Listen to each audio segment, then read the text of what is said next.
हाँ, ये यहाँ के मूल निवासी हैं। सिंह ऋषि के बारे में आपको विस्तृत से जानकारी ये देंगे कि इसकी कहानी क्या है। हाँ, आप इनसे। सिंह ऋषि के बारे में बताना चाहता हूँ। आप टूरिस्ट हैं। यहाँ एक अप्सरा जा रही थी आकाश मार्ग से और यहाँ रुकी। इसी बीच में एक ऋषि बैठे हुए थे समाधि में। वो अप्सरा ने ऋषि को कुछ छेड़खानी की तो क्या हुआ, ऋषि अपना तपस्या भंग हो गया उनका, और तपस्या भंग होने के कारण वो, और इसके कारण वो हिरण बन गई। हिरण बनने के कारण वो इसी जंगल में हुआ। सिंगरी ऋषि स्नान कर रहे थे यही कुंड में। तो क्या हुआ, उधर से हिरण भी आ गई पानी पीने के लिए। तो ऋषि स्नान कर रहे थे, अपना लंगोटा खींच रहे थे। तो इसी बीच में हिरण कुंड में पानी पीने के लिए आ गई और पानी पी ली। तो उससे हुआ क्या हुआ, गर्भ ठहर गई और उसी से एक बच्चा पैदा हुआ जो वो खुद हिरण थी, और हिरण रहने के कारण वह एक बच्चा दी और बच्चा सिंह वाले ऋषि हुए।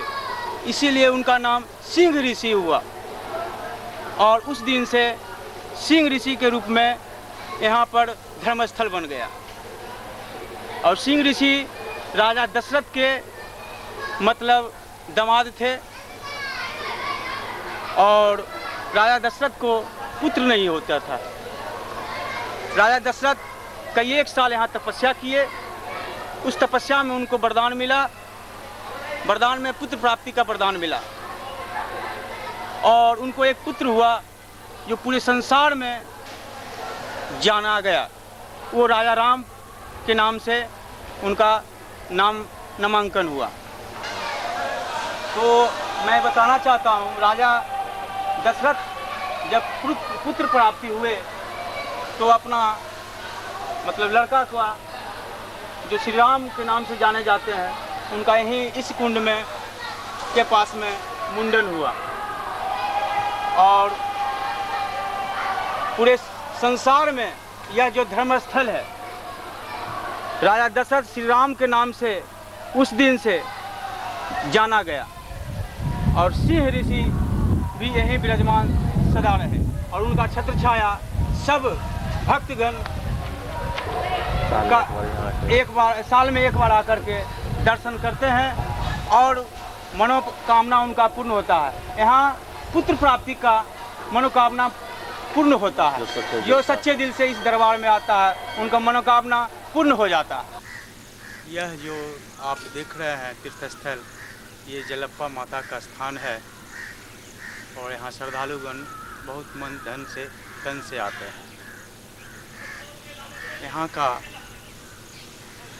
यहाँ का जो वातावरण है बहुत ही शुद्ध है वातावरण है, और जो भी मन्नत से दिल से यहाँ आते हैं उनका मन्नत पूरा हो जाता है।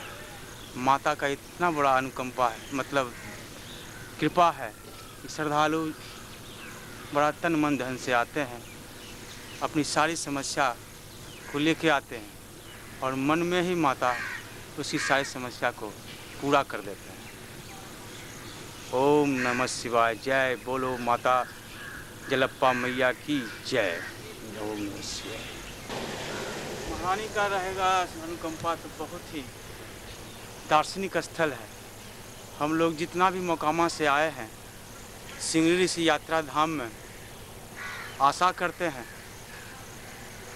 कि इसी तरह अगले साल भी सिंह ऋषि यात्रा धाम बने और हम लोग माता जलप्पा स्थान का दर्शन करें, अशोक धाम का दर्शन करें। आपसे सबसे विनम्र अनुरोध है कि आप मेरे कमेटी में सहयोग करें और जितना जितना हो संख्या बढ़ावें। बोल दे माता जलप्पा माई की जय।